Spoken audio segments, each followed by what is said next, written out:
dito. Dadali. Kaya mo yung plato ng kaldero. Yung mga karakatiro na baga lalagyan ng ulam. Pastigyo naman po yan. Alisin mo yan dito. Kamamong yan. Dadalhin kita sa sa taon ng mga matatanda pagkagayon. Ay di balik naman sa sulay na lupa. O kawasan dito naman ikaw imo yun ay nakakapagluto pa naman. Pag matanda na kayo, dadalhin ko kayo dun sa mga ampunan ng matatanda. Tapos Uugsakan ko nga taihan yung kasilula doon. Ang karasal de plato. Hindi ka sabihin, pastigyo yan. Ibalik na yan sa inyo. Kahit pa ilipat-lipat nila ako ng mga ampunan ng matatanda, uos makan yung mga makalagas kami. Baka pati kabinet na lalagyan ng damit. Ibalot ko sa ng tayo, ilagay sa loob. Wala na, ampa ako dito.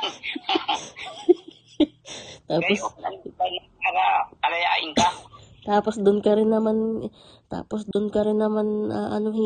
kakain sa pinag-anuhan mo, tinaihan mo ay madumihin ka. Ay, di naman ako kakain. O sige, napilin niyo ako dito o di kayo pa makakasuhan ng gobyerno. Ba? Ay, tinaihan mo eh. Abay, pakakainin niyo. Di kayong kumain dami din yan. At di kayo ulaanin sabi niyo.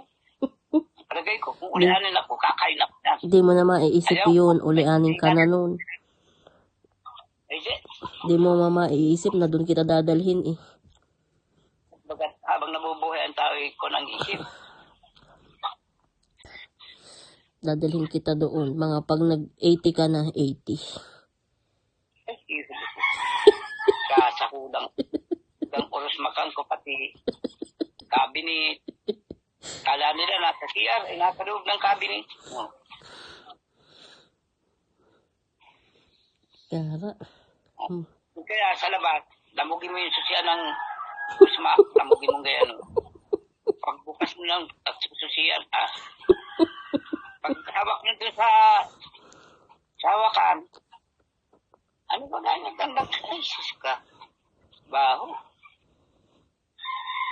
dadalhin ko kayo, wala kayo magagawa pag dinala ko kayo doon.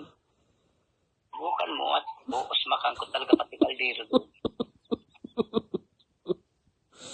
Ay paano kayo? Ay wala naman sa inyo. Kunyari may trabaho ako, may pinuntahan ako o kanya kaming dalawa ni Jancel ay may inaasikaso kami negosyo o ay sino magbabantay sa inyo? Wala. Ay dadalhin ko na lang kayo doon sa bahay ampunan ng matatanda. Ay sila buy-buy. Hindi nga kayo, busy yung mga yan. Aba, si buy-buy